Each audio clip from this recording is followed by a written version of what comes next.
طيب خليني ارجع معاك. اشرب اشرب اشرب اشرب. لا لا والله بس حاطط سكر ولا لا؟ همله سكر صح؟ تعمل سكر طبعا. ماشي.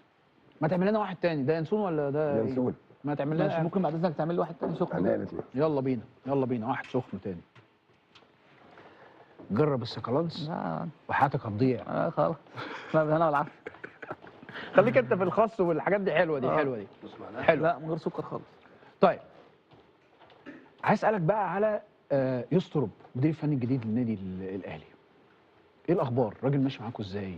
مدرب كبير ومدرب كويس جدا وشخصيه جميله وقريب من اللعيبه كلها، وان شاء الله انا حاسس ان احنا معاه باذن الله هنحقق حاجه كبيره ان شاء الله. انت اتمرنت مع مدربين كبار قوي، فعارف دماغك كويس قوي، وعارف انت تقييمك بيبقى عامل ازاي. الراجل ده عنده حاجه جديده ممكن يقدمها للنادي بالظبط. انا لا جدا، المدرب كويس جدا وكان اختياره موفق. وفي مدربين كتير بتبقى جامدين فنيين بس شخصيات مش كويسه. والله قابلتهم كتير. ده مدرب كويس جدا وعنده فكر كبير وشخصيه كويسه جدا، يعني قريب. عادل جدا. ومعاه كمان كابتن عادل مصطفى. لا بجد راجل برضه بروفيشنال وراجل شاطر جدا وبيتكلم انجلش وحاجه جميله والجهاز تحسه قريب من بعض. والجهاز الفني كلهم شخصيه واحده. يعني فيها اجهزه فنيه كده تلاقي واحد فيهم تقيل شويه، واحد فيهم فاهم. لا ده الجهاز كله تحس انهم كلهم شخصيه واحده. الاجانب اللي معاهم ان شاء الله باذن الله ربنا يوفقهم واللعيبه تقدر تساعدهم ان شاء الله. قول لي انت بتحب اكتر مركز بتحبه ايه في الملعب؟ عشان انا الفتره الاخيره الراجل عامل حاجه ما اعرفش اقول لي اذا كانت صح ولا لا. بيديكوا حريه حركه، ابص الاقي تريزيجيه ناحيه الشمال ويقوم فجاه جاي ناحيه اليمين وممكن تلعب 10. وزيزو نفس القصه، يبقى بقى بادي وينج رايت. ابص الاقيه وينج ليفت، وفجاه مره واحده بيلعب صانع العاب. وبن شرقي نفس القصه، والراجل مديكوا حريه حركه. اللي انا شايفه ده صح؟ صح يا ابراهيم. انا بالنسبه لي انا احسن مكان بلعب فيه اللي هو الوينج ليفت اللي هو مكاني. بس انا الحمد لله ربنا الحمد لله مدي الواحد قدره ان انت تحطني في اي مكان. مش هتحس ان المكان ده يعني حد مش مكانه. بلعب فيه عادي. واحنا في الملعب مع بعض، يعني مثلا ساعات زيزو بيرفع كورنر من ناحيه الشمال مثلا، بقوم قايل له خليك هناك، خلاص انت هتيجي كل ده ليه؟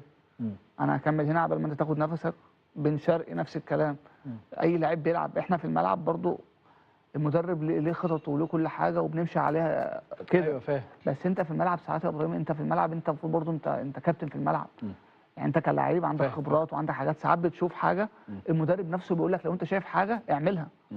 يعني في حاجات في الملعب المدرب برضه مش هيبقى مش اللي هو أيوة. في حته ابداع بقى بتاعتك انت انا شايف زميلي مثلا في المكان ده هو مش فايق، بقول لك تعالى بدري، تعالى فوق نفسك، الدنيا هنا سالكه، تعالى فوق والله العظيم. والله مش عارف زميلي الناحيه دي مخرمه، تعالى سلك الحته دي مقفوله. الدنيا حلوه سيبني انا هنا. لعيب مثلا من عندك بيهاجم جامد طول الوقت، اقول له تعالى انت ما بتدافعش كويس، انا هروح اقفل مكانك. العب، خد نفسك، اول ما تحس انك خلاص فقت تعالى تاني سيبني العب مكاني. كده بتمشي كده، بس في نفس الوقت ما بتطلعش عن بره الاطار بتاع الخطه بتاعت الراجل. بس هو عشان كده بيبقى في فرق بين اللعيب اللي هو بيبقى عنده مسؤوليه واللعيب ما عندوش مسؤوليه. اهم حاجه يبقى عندك مسؤوليه في الملعب. تريزيجيه بتحس ايه دايما الميزه اللي عندك؟ مش اسالك السؤال بشكل تاني؟ ممكن.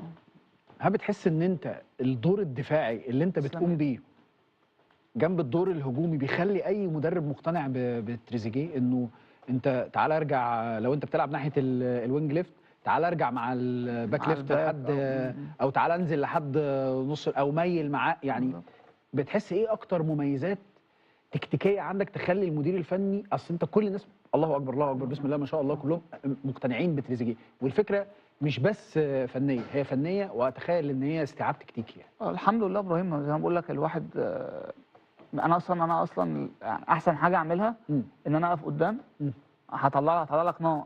ماشي خلاص انا موفر المجهود اللي عمال رايح جاي بالملعب كله. انا هقف مكان الهجوم بس، وده كله هقوم واخد الكره ما حدش ياخدها مني. هبقى عندي الطاقه. بس ده مش ده الكلام ده في المشمش. الكلام ده مش في النادي الاهلي ومش في المنتخب مصر ايوه. لا انت لعيب دفاع، بتدافع وبتهاجم وتشيل زميلك وزميلك يشيلك. الموضوع بالنسبه لي لا، انا عادي هتلعبني وينج، عايزني ارجع مع الفيرود هرجع لك معاه عادي، وهرجع اطلع هاجم زي اكني ما رجعتش عادي، لان الحمد لله بقول لك طول ما انت محافظ على نفسك ومحافظ على صحتك وبتراعي ربنا في اكل عيشك سيبها يا باشا على الله. ونعم بالله. المدرب عايزك تقف جون، حاضر اقف جون، بس ده مش مكانك، لا ما غيرك هيلعب مكانك عادي، لا انا هلعب وهأدي واموت نفسي. لو طلب منك تقف جون والله هقف جون وهبقى هتحس ان بوفون واقف.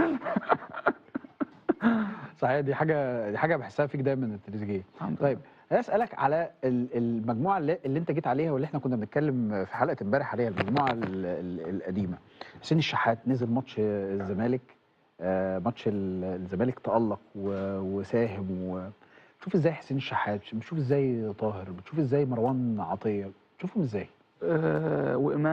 وامام عاشور. هنتكلم على امام بس خلينا الاول ناخدهم واحد واحد. اللعيبه كلها الصراحه خلينا ناخدهم واحد واحد. حسين شحات، حسين لاعب كبير، حسين ما شاء الله الفتره اللي فاتت مع النادي واخد بطولات كتير وحقق حاجات كتير وربنا رب يشفيه، ومصاب دلوقتي ربنا يشفيه ويرجع. ونزل ماتش الزمالك نزل ضاف لنا كتير في الملعب، وكنت بتخانق معاه في الملعب بعد ما عمل الكورتين، اتخانقت معاه في الملعب جامد، زعقت له جامد في الملعب. ليه بقى؟ هو عارف ليه؟ هو جا عمل الجونين ومش عايز يرجع بقى خلاص.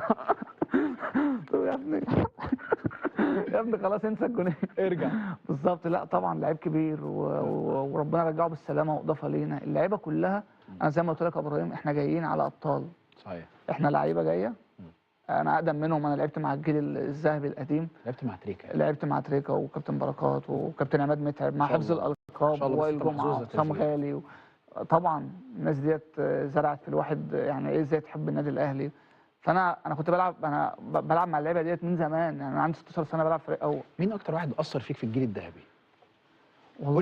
قول لي اخدت من مين ايه فضل عايش جواك؟ يعني تيجي تلاقي موقف كده تقول ايه انا الموقف ده حصل لما تريكا، لما بركات، لما وائل، يعني الجروب ده كنت تروح النادي، لا انت بتتعلم، انت صباح الخير كده حد يقول لك صباح الخير انت اتعلمت خلاص، خدت حاجه. والله بجد، مع ان الجيل اللي موجود دلوقتي خد بطولات اكتر منهم. أيوه. بس هم كان عندهم روح وغل كده الاهلي، اللي هو اتعلمت منهم الحته دي، شربتها بقى، شربتها انت. ومعسكر والتزام، وازاي وانت في الملعب تشيل زميلك، وازاي تحب زميلك، خدت منهم كل حاجه الحمد لله. بعد كده رحت بره، لان خلي بالك احنا اللي خلانا اخش في وسطهم ان احنا في الناشئين بيعلمونا كده، يعني انا لما طلعت دخلت في وسطهم خلاص. ايوه صح. كمل. ايوه. رحت بره 10 سنين بره، اللي انا اتعلمته ده في النادي عايش بيه والله العظيم، عايش بيه. جيت دلوقتي موجود في النادي، انا جاي الواحد جاي، انا جاي اكني ناشئ، انا ناسي ان انا تريزيجيه مين وبتاع مين، انا جاي بكتب اسمي من جديد، اسمي بالرصاص. والله والله انا جاي احط الفيشه من الاول، انا جاي احط الفيشه. تحدي جديد وتموت نفسك وتعمل اسم جديد غير اللي انت عملته اصلا، انسى اللي انت عملته.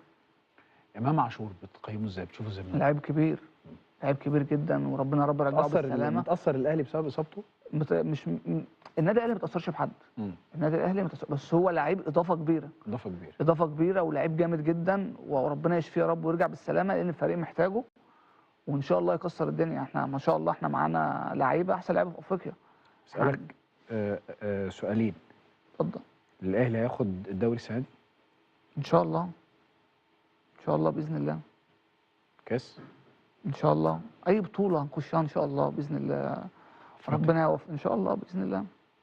احنا قاعدين كده الكلام حلو، بس انا بقول لك انا اللعيبه اللي انا شايفها في النادي ديت واللي النادي موفره لنا واللي اللعيبه عايشاه، لا اللعيبه كلها هدفها واحد ان اي بطوله بنخشها ما فيش.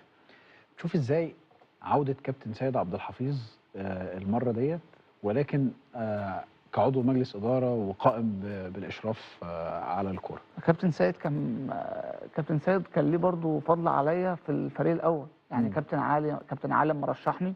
كابتن سيد قال له انا عارفه، انا يعني هاته. انا شفته وجيت اتفرجت على الماتشات وعارفه وهاته. لا كابتن سيد اضافه كبيره جدا للنادي، واتمنى له التوفيق. وطبعا دلوقتي برضه كابتن وليد موجود، راجل جميل وشخصيه محترمه وبيساعد اللعيبه كلها، يعني اخ كبير لنا كلنا. فيا رب نكون احنا نسهل لهم الدنيا. ان شاء الله ان شاء الله ان شاء الله باذن الله. استاذنك اروح لفاصل اخير ونرجع نلعب لعبه سريعه عشان يلا بينا. يلا بينا.